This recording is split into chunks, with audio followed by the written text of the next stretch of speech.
As crianças que me perdoem por ter dedicado este livro a uma pessoa adulta. Tenho uma desculpa de peso. Essa pessoa adulta é o melhor amigo que eu tenho no mundo. Tem outra desculpa. Essa pessoa adulta é capaz de compreender tudo, inclusive os livros para crianças. Eu tenho uma terceira desculpa. Essa pessoa adulta mora na França, onde sente fome e frio e tem muita necessidade de ser consolada. Mas se todas essas desculpas não bastam, dedicarei este livro à criança que essa pessoa adulta já foi. Todos os adultos já foram criança, mas poucos se lembram disso. Por isso, corrijo minha dedicatória a Leão Hertz, quando era criança.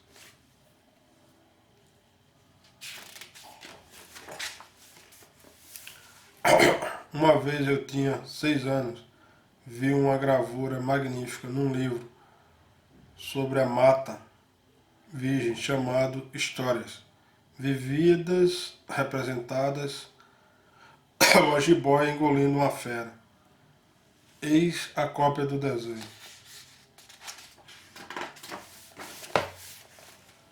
Estava escrito: as jiboias engolem a sua presa inteirinha sem mastigá-la. Depois elas não conseguem sequer se mexer e dormem durante 6 meses. Refleti muito sobre as aventuras da selva. Peguei um lápis de cor e consegui traçar o meu primeiro desenho. Meu desenho número 1 era assim. Mostrei minha obra-prima aos adultos e perguntei-lhes se meu desenho os assustava. Responderam: por que um chapéu assustaria? Meu desenho não representava um chapéu, representava uma jiboia digerindo um elefante. Para que os adultos pudessem compreender, desenhei o interior da jiboia. Eles sempre têm necessidade de explicações. Meu desenho número 2 ficou assim. Os adultos me aconselharam a deixar de lado os desenhos das jiboias, abertas ou fechadas, e me aplicar ao invés a geografia, a história, a aritmética e a gramática. Foi assim que, aos 6 anos, abandonei minha magnífica carreira de pintor. Fora de desencorajado pelo meu insucesso do meu desenho número 1 e do meu desenho número 2. Nunca compreenderam nada sozinho. É só cansativo para as crianças ficar sempre dando explicações. Tive então que escolher uma profissão e aprendi a pilotar aviões. Voei um pouco por toda parte do mundo. E a geografia, claro, me foi muito útil. Eu sabia distinguir logo à primeira vista a China do Arizona. É muito útil se alguém se desorientar durante a noite.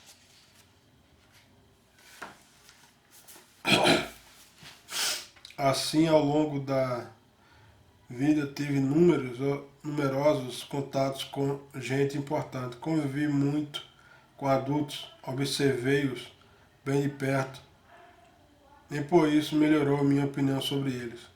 Quando encontrava alguém que me parecia de mente aberta, fazia com que ele a experiência do meu desenho número 1, que sempre guardei. Queria saber se era de fato uma pessoa capaz de compreender, mas invariavelmente ele me dizia: é um chapéu.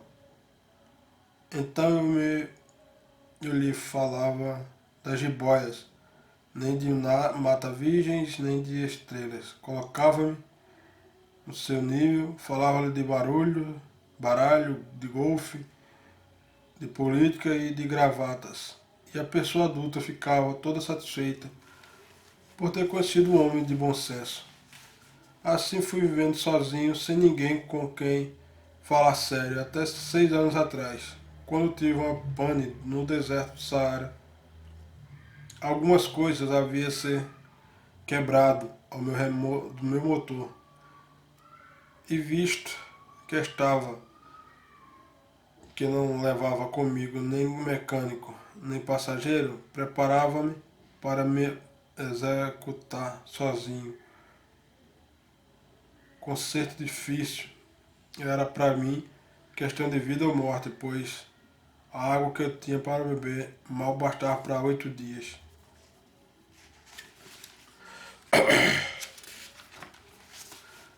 No primeira noite dormi na areia, a 1000 quilômetros de qualquer habitação humana. Estava bem mais isolado do que um náufrago agarrado a uma jangada em alto mar.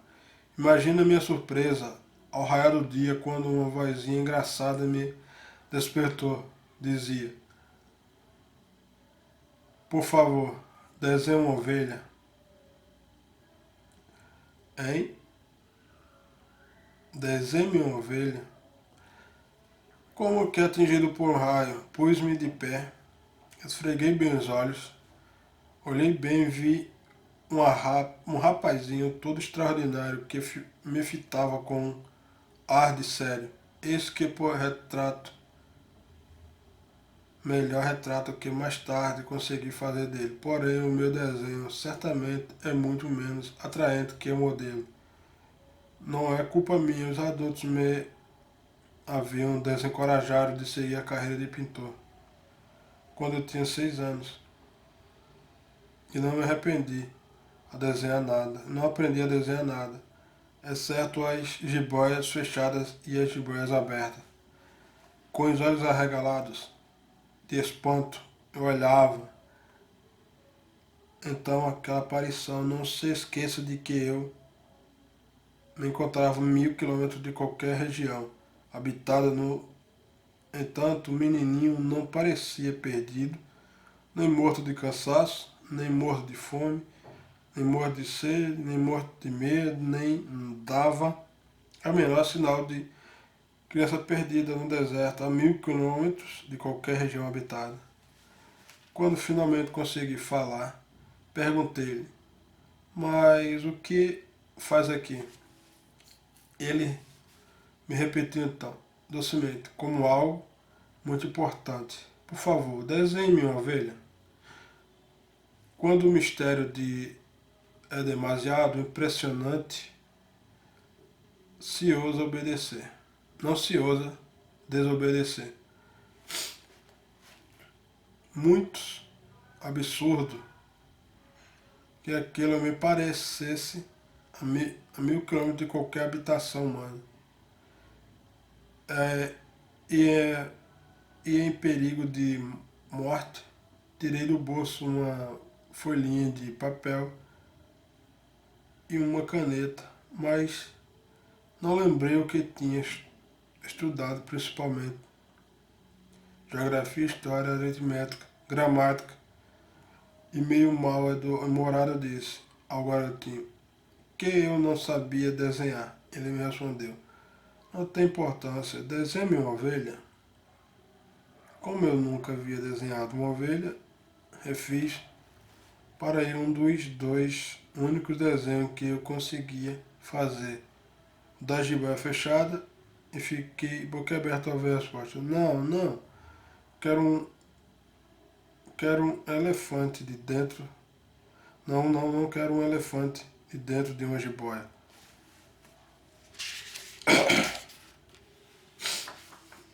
É muito perigosa. Um elefante é muito volumoso e o planeta é pequeno. Preciso de uma ovelha. Desenhe uma ovelha. Então fiz o desenho. Olhou atentamente e disse: não, essa já está muito doente. Faça outra. Fiz outro desenho. O meu amigo sorriu amavelmente, com indulgência. Como você bem pode ver, não é ovelha, é um carneiro, tem chifres. Refiz uma vez o meu desenho, mas recusando com meus anteriores. Essa daí é muito velha, quero uma ovelha muito ovelha que viva muitos anos. Então, já sem paciência, como tinha pressa de começar a desmontar o motor, rabisquei este desenho.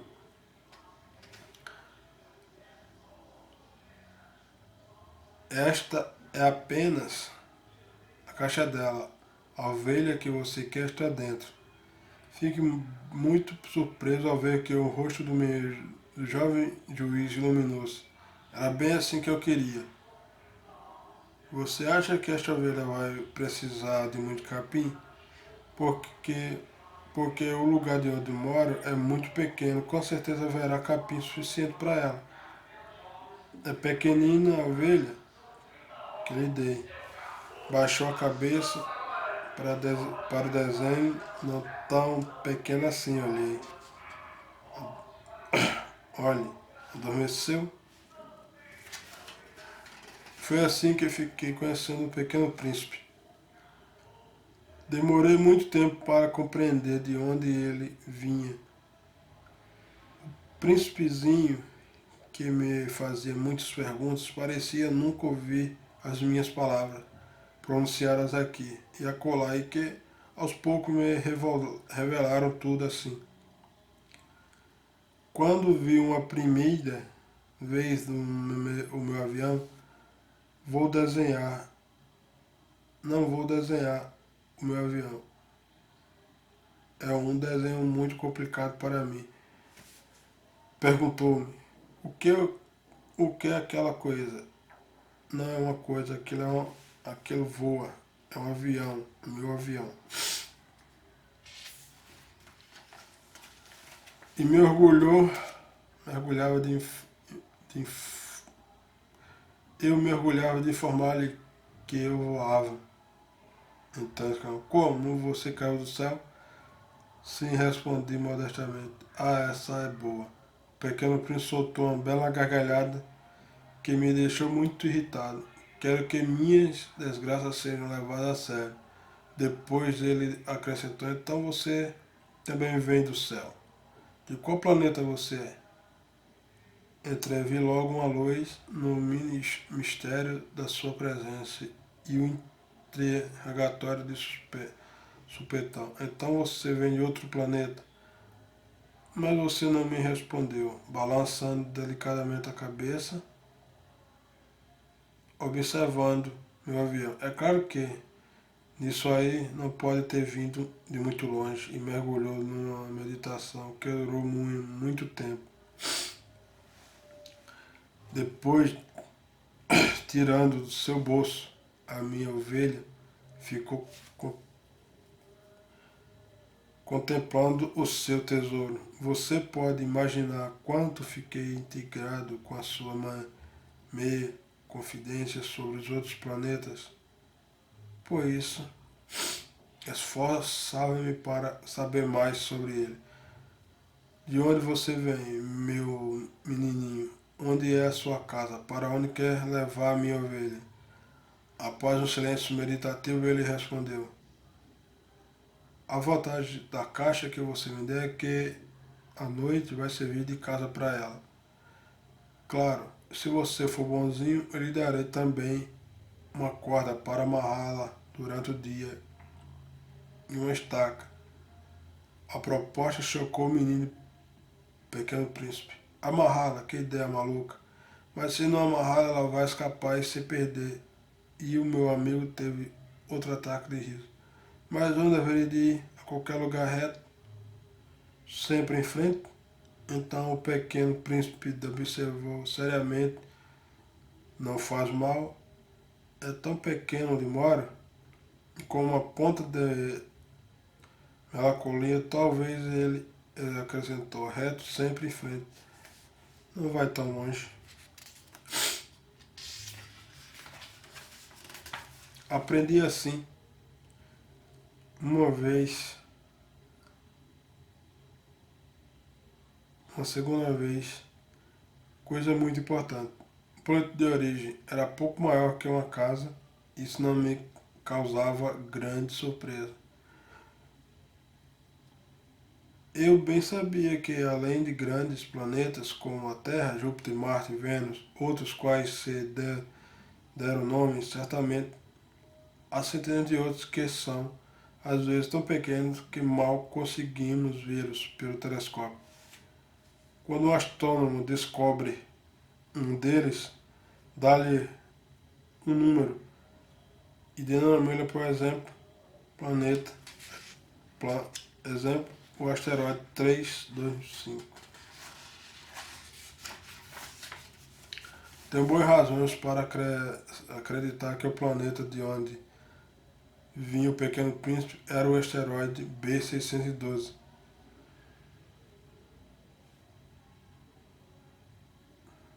Esse asteroide foi visto apenas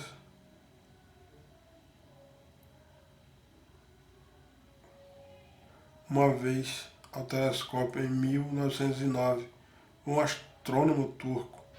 Na ocasião, eles fizeram uma grande demonstração da sua descoberta com o Congresso Internacional de Astronomia.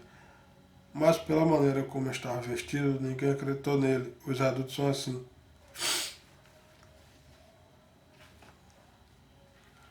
Felizmente para a reputação do asteroide B612, um ditador turco impôs ao seu povo, sob pena de morte, a obrigação de se vestirem à moda europeia.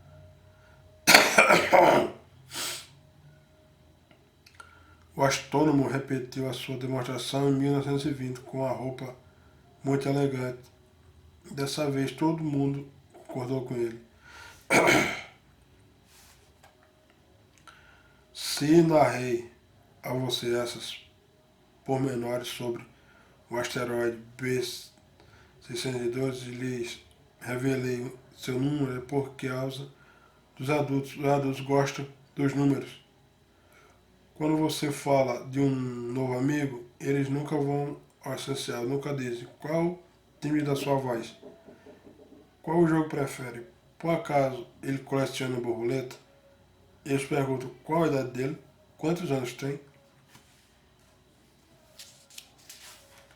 quando ele pesa, quanto o pai dele ganha, se eles se pensam que eu conheço, se dizem aos adultos. Vi uma bela casa de cor-de-rosa, com granizo, com gerânios nas janelas e pombo no telhado. Eles não conseguem imaginar uma casa. É preciso dizer, ele viu uma casa 100.000 francos. Eles a exclamam, como é bonita. Assim, se vocês lhe disserem a prova de que o pequeno príncipe existiu é que ele irá encantador, ele riria. Queria uma ovelha. Quando alguém quer uma ovelha, é sinal que existe. Eles darão de ombros e tratarão você como criança, mas se disserem o planeta de onde ele vem e os asteroides B612, então eles ficarão convencidos e não atormentarão você com perguntas. Eles são assim. Não é o caso de se incomodar por isso. As crianças devem ser muito compreensivas com os adultos, mas com certeza nós que compreendemos a vida zombamos dos números. Teria preferido começar esta história de maneira dos contos de fadas. Teria preferido dizer: era uma vez o príncipezinho que habitava o planeta bem pouco maior que ele e que tinha necessidade de um amigo. Para que os compreenda a vida, isso próximo da verdade, pois não quero que leiam meu livro superficialmente. Custa-me tanto lembrar essas coisas. Já faz 6 anos que meu amigo foi embora com sua ovelha. Se tento descrevê-lo aqui, é para que consiga esquecê-lo. É triste esquecer um amigo. Nem todo mundo teve um amigo. É e corro o risco de tornar-me como os adultos que só se interessam por números, e por isso também que comprei um estojo de aquarela e lápis. É trabalhoso pôr-se a desenhar na minha idade, sobretudo quando a gente nunca fez outras tentativas, senão a de uma jiboia fechada e de uma jiboia aberta. Vou me esforçar para fazer retratos mais semelhantes possível, mas não garanto absolutamente nada. Vou conseguir um desenho, vai bem, um desenho vai bem, e o outro já não se assemelha. Ficou bem na dúvida também quanto ao tamanho. Aqui, Pequeno Príncipe, demasiado grande, ali, demasiado pequeno. Vacila até mesmo em relação à cor do seu traje. E vou tateando aqui, acolá, mal a mal. Errei, enfim, a respeito de certos pormenores mais importantes. Peço que me perdoe, meu amigo. Nunca devo explicações. Ele pensava talvez que eu fosse semelhante a ele, mas eu infelizmente não sei ver as ovelhas através das caixas. Sou talvez um pouco como os adultos. Acho que envelheci.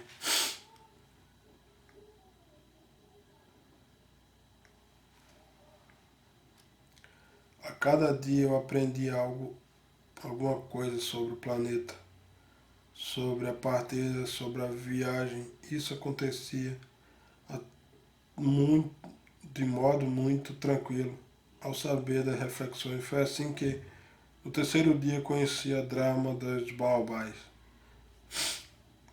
Também dessa vez foi graças às ovelhas, pois o Pequeno Príncipe me interrogou bruscamente, como que arrebatando por uma dúvida séria. É mesmo verdade que as ovelhas comem arbustos? Sim, é verdade. Ainda bem. Não comi porque era tão importante que a ovelha comesse os arbustos. Mas o Pequeno Príncipe acrescentou: por conseguinte, elas comem também os baobás. Expliquei ao Pequeno Príncipe que os baobás não são arbustos, mas árvores grandes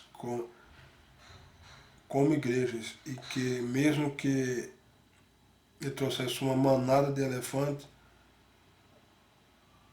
essa manada não daria cabo de um só baobá. A ideia da manada de elefantes fez o Pequeno Príncipe dar risada. Teria que colocar uns sobre os outros.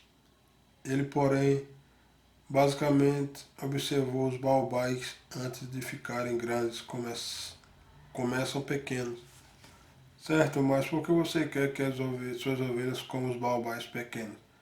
Ele me respondeu: ora, como se trata de algo evidente, preciso de grande esforço de inteligência para compreender sozinho esse problema. De fato, o planeta, o Pequeno Príncipe, como em todos os planetas, havia ervas boas e ervas daninhas. Por conseguinte, sementes boas e sementes ruins. Mas as sementes são invisíveis, elas dormem no segredo da terra, até que uma delas cisma de despertar. Então ela se espreguiça e se projeta, no começo tímida, sem direção, ao sol. Um belíssimo raminho inofensivo. Se for raminho de rabanete ou de roseira, pode-se deixá-la crescer ao seu bel prazer, mas se for uma planta ruim, é perigoso arrancá-la. Tão logo seja reconhecida, ora havia sementes terríveis no planeta do Pequeno Príncipe. Eram as sementes de baobá, que infestavam o solo do planeta. Ora, um baobá, se a gente não Agora em tempo nunca mais consegue se livrar dele. Ele invade todo o planeta e perfura com suas raízes, e se o planeta for demasiado pequeno e os baobás demasiado numerosos, essas raízes fazem explodir.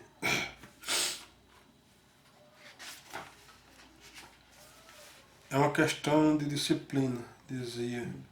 Mais tarde o príncipe dizia, quando a gente terminar a higiene pessoal da manhã, é necessário fazer cuidadosamente a limpeza do planeta. É preciso sujeitar-se regularmente a arrancar os baobás enquanto é possível distingui-los das roseiras, com as quais muito me parecem quando pequenos. É um trabalho muito maçante, porém muito fácil. Um dia ele me aconselhou a fazer um belo desenho a fim de melhor curtir essa ideia na cabeça da criança, nossas crianças. Se um dia elas viajarem, me dizia, isso lhe poderá ser útil. Por vezes não há nenhuma